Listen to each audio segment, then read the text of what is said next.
Մի հարց եմ ուզում տալ, երեք լրագրողն է ինձ տվել, ասում է, այո,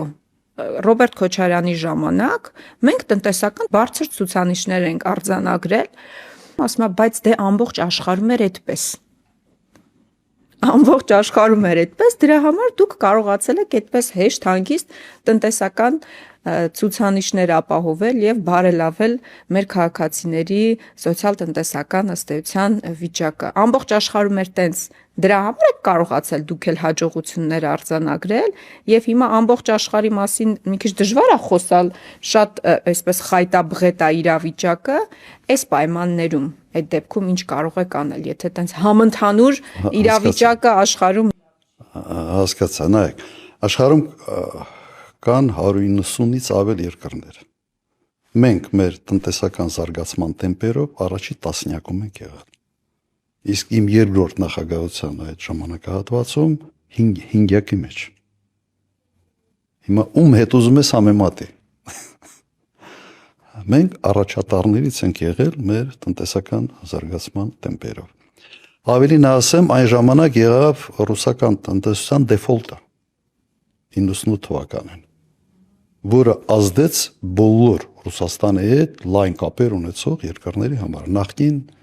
Սովետական միության կամ ԱՊՀ-ի երկրների վրա, բոլորի վրա ազդեց։ Ամենից քիչը ազդեց մեր վրա, մենք հաղթահարեցինք բավական հեշտությամբ։ Բայց քայլեր ենք ձեռնարկել։ Այդպես չի։ Հիմա թող իրենք ասեն, թե իրենք աշխարհում որ երրորդն են։ Եվ իդեպ համաշխարհային բանկը մեզ որակել է եւ հատուկ մի մեծ վերլուծություն են արել, գիրք են հրապարակել եւ որակել են որպես կովկասյան վագր զարգացման տեմպերով։ Որն է այդ դեպքում գաղտնիքը եղել։ Աշխարհի բարենպաստ միջավայրը, արդյունավետ կառավարումը, որովհետև լավ վիճակում չի եղել ըստ էության 98 թվականին տնտեսություն, երբ որ դուք ստանձնել եք նախագահի պաշտոն։ Ինչ պիտի անի կառավարությունը եւ առաջնորդ առաջերտին։ Պետք է ուղղակի ճիշտ գնահատի ներկա իրավիճակը եւ ասենց ախտորոշում պետք է լինի հստակ։ Ինչ վիճակում ես դու ժառանգել տնտեսությունը եւ պետք է նախանշես, թե ինչ ես ուզում դու ընդհանրապես։ Քո մրցակցային առավելությունները որն են։ Ոչ թե абստրակտ ինչ որ մի գիրք կարդաս, ասես այս գրքի, այս գլուխը բերում եմ, ստե կիրառում եմ։ Չի աշխատելու։ Ուրեմն քո նախապատվությունները, քո մրցակցային առավելությունը եւ երկրի աշխարհագրությունը, երկրի հնարավոր պոտենցիալը ասենց իրար հետ պիտի միացնես եւ այդ ամբողջական պատկերը ունենալով ոչի քայլեր ձեռնարկես։ Հիմա նայեք, ես կարող եմ հետեւյալը ասել, այն ժամանակ իմ բոլոր հանդիպումների ժամանակ մի բան էր հնչում, աշխատատեղ։ Գործազրկությունը 20%-ից ավել էր։ Մոտ 22% չափ էր, եթե չեմ սխալվում, նույնիսկ ավել։ Ինչ է կարելի անել աշխատատեղեր ստեղծելու համար։ Անմիջապես մեծ ինվեստիցիաներ դժվար է բերել, ուրեմն պետք է նախանշես այն ոլորտները, որտեղ փոքր ներդրումով կարելի է մեծ քանակի աշխատատեղեր ստանալ, սա պարզ տրամաբանությամբ ուղղակի շարժվում ես եւ քո մոտ այդ մշակույթը կա թե չէ։ Այդ ոլորտի տրադիցիաներ, մասնագիտական հմտություններ, ասենց աշխատուժ որակյալ ունես թե չունես։ Եվ միանգամից ասենց իմ դեմս եկավ օրինակ ոսկերչություն, այն ժամանակ ադամանդագործություն, գորգագործություն։ Մեծ ներդրումներ չի պահանջում, պոտենցիալը կա, աշխատուժը կա, բայց ոչ մի բան չէր աշխատում։ Ոչ մի բան գրեթե չէր աշխատում։ Եվ հետևողական քայլերով ուղղակի պետք էր տեղի շարժել։ Առաջինը ինչ պետք է անի առաջնորդը, պետք է հասկանա, իսկ խանգարող ինչ հանգամանք կա, ինչու չի աշխատում։ Պարզվեց, որ մի խայտառակ օրենսդրություն էր, սովետից ժառանգած, երբ ոսկին sense մի քիչ այլ կերպ էր ընկալվում կամ գորգերը, ակցիզների անհասկանալի մի օրենսդրություն, որը ուղղակի սպանել է այդ ոլորտները։ Եվ մասնագիտական ճիշտ քայլեր անելու համար այդ ոլորտի մասնագետների հետ պետք է շփվես։ Շատ ինտենսիվ հանդիպումներ ունեցավ ոսկերիչների հետ, ոլորտի մասնագետների հետ, ադամանդագործների հետ։ 1-1.5 ամսում օրենսդրական դաշտում հանեցինք այն բոլորը, ինչ խանգարում էր։ Ոչի շպրտեցինք մի կողմ։ Բավական sense ճնշում գործադրեցին, այլ որ խորհրդարանը շատ արագ այդ որոշումները կայացնի։ Եվ տեղից քայլեց։ Ես ոսկերիչներից ստացել եմ 17 թե 18 կետից բաղկացած մի ցանկ, թե ինչ է պետք անել մեր կողմից։ Այո, արել ենք, քայլեց մեկ ուրիշ կերպ։ Տասնյակ հազարավոր աշխատատեղեր ստեղծեցին հենց այդ ոլորտներում։ Ես ինչքան ծանոթ ունեմ, ովքեր այդ ոլորտում են աշխատում, բոլորը շատ դժգոհ են, որովհետև հարկային օրենսգրքում փոփոխություններ են իրականացրել, հիմա շատ ավելի մեծ խոշոր հարկեր են վճարում,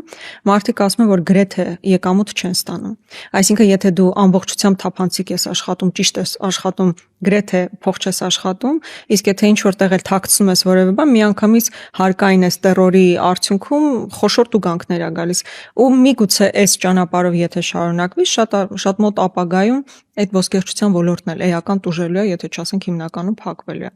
Ինչքան գնալու 98 թվականի վիճակի էլ ոլորտ։ Իրականում ես հիմնականում չեմ տեսել այդ ոլորտի որևէ աշխատող անձ, որ գոհ կլինի ստեղծված իրավիճակից։ Աննա, առաջի քայլը ինչ որ արել ենք, հարկային արտոնություններ ենք տվել։ Հանել ենք բոլոր խոչընդոտները, վարչարական, օրենսդրական եւ տվել ենք հարկային արտոնություն այդ ոլորտներին։ Հիմա կարող է, չէ՞, մարդ մտածել, ասել, բա բյուջեն։ Մեկը չի աշխատում, կաղնացը։ Մեկը այդ ոլորտից բյուջեն գրեթե բան չէր ստանում։ Երևանի հայտնի ոսկերչական գործարանը փակ էր։ Ես մարդիկ եմ ուղարկել, մի հատ հասկանան ինչ վիճակում է, կողպեքի վրա էր։ Ընդհանրապես փակ էր։ Բայց սա քայլերի մեկ մասն է։ Հիմա քայլերի մյուս մասը, օրինակ ադամանդագործությունը, ինչով կարելի է զարգացնել, բացի օրենսդրական խոչընդոտները հանելուց։ Հունքը, մենք այստեղ ադամանդ չունենք, մենք պետք է ադամանդ ներմուծենք։ Ինչ եմ արել։ Ռուսաստանի նախագահի հետ պայմանավորվել եմ շատ արագ, եւ մենք ռուսական Ալրոսա ընկերության հետ կնքել ենք մի պայմանագիր, որով Հայաստանը մատակարարում էր ներքին գներով, ադամանդներով։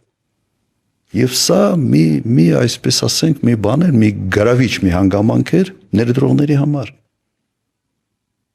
Մենք ադամանդը բերում ենք Ռուսաստանից այստեղ վերամշակում էր եւ արտահանվում էր հիմնականում եվրոպական երկրներ։ Եվ ստեղ էլ սեգմենտավորվեց, պրեմիում սեգմենտ գնում էր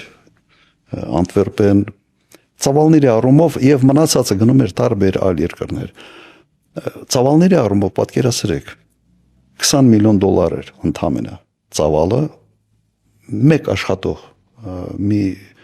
Անտվերպենից մի հայի շնորհիվ Արսլանյան ազգանունով, բայց հետո դարավ $250 միլիոն։ 2-3 տարում։ Պատկերացրեք, ինչ ծավալի, ինչ աճ ենք մենք ունեցել։ 10 ավելի քան 10 սապատիկ աճ ենք ունեցել։ Ընդամենը պետք էր պայմանավորվել Ռուսաստանի հետ, կնքել համապատասխան պայմանագիրը, մնացածը արդեն գնացինք իրենով։ Նույնիսկ տարբեր հայտնի ընկերություններ եկել են այստեղ բիզնես են հիմնել։ Հնդկական մի ընկերություն, որը ոչ միայն հնդկականը, ուղղակի տերերն են հնդիկներ, բայց նույնիսկ հիմա չեմ էլ հիշում, թե եթե չեմ սխալվում, բան, էլի Անտվերպենում իրենց բանը շտաբ կվարձիրան այնտեղից էր։ Ռոզի Բլու անունով մեծ մասնաճյուղ է բացել օրինակ Թալին քաղաքում։ Այսպես ասենք,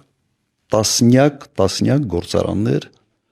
փոքր 40-50 աշխատողից մինչև 200, 300, 400, 500 աշխատատեղ։ Իսրայելից ամենից խոշոր այդ բիզնեսի ներկայացուցիչը Լևաև էր ազգանունը։ Եկավ եւ գնեց այստեղ ամենից մեծ գործարանը ադամանդի մշակման եւ հսկայական ծավալի բիզնես սկսեց անել հենց Հայաստան։ Պետությունը իր ֆունկցիան կատարեց հետևյալի մեջ. խոչընդոտները հանեց, բարենպաստ հարկային տաշ ստեղծեց, արտոնություններ տվեց եւ ապահովեց հումքի ներդրումը միջպետական պայմանագրով։ Օրինակ կարայինք, չէ՞, մենք հանգիստ նստեինք, ասեինք, դե հիմա բիզնես է, թո ոնց ուզում են իրենք անեն։ Այդպես չէր, դու պրոակտիվ քայլերով պետք է այդ բիզնեսը խթանես։ Հատկապես եթե դու մի չնչին բազա ունես, ավերված վիճակ ունես։ Հիմա այն ինչ որ դուք ասում եք, ուրեմն մենք հետ բերում ենք 98 թվական։ Չի կարող այդ ոլորտը ինքը աշխատատար է, մասնագիտական հմտություններ է ուզում։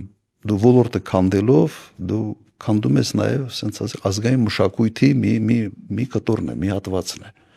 Ընտանեկան բիզնեսի համար հետաքրքիր ոլորտ է, իսկ հայերը հակված են ասենց ընտանիքով ներգրաված լինել բիզնեսի մեջ։ Ասենց ինքը բազմաշերտ հարցեր է լուծում մեր տնտեսության համար։ Եթե չփոխվի, իսկ հարկային փոփոխություններ տեղի չունենան այդ ոլորտում, ոլորտը կմեռնի, իրականում կմեռնի։ Պիտի փոխենք։ Պիտի փոխենք։ Իդեպ գորգագործությունը եւս հետաքրքիր բան էր։ Կապիտալ ներդրում ընդհանրապես չէր ուզում։ Ձեռագործ գորգերի մասին է խոսում։ Գյուղերում ուղղակի կային այն հին սովետական միությունից մնացած այդ բանը, արտադրամասերը, եւ մենք հարկային արտոնություն տվեցինք, այդ արտադրամասերը լցվեցին։ Ուղղակի լցվեցին։ Շատ կարճ ժամանակում։ Գորգագործության ոլորտում ես գիտեի, որ աշխատավարձի բարձրացման հետ այդ ոլորտում մենակ մնալու են պրեմիում սեգմենտը, որտեղ մենք աշխատուժի էժանության տեսանկից մենք չենք մրցելու, դժվար է լինելու մրցել այլ երկրների հետ, ասիական երկրների հետ, բայց մի քանի տարվա ընթացքում ինքը հարց լուծեց։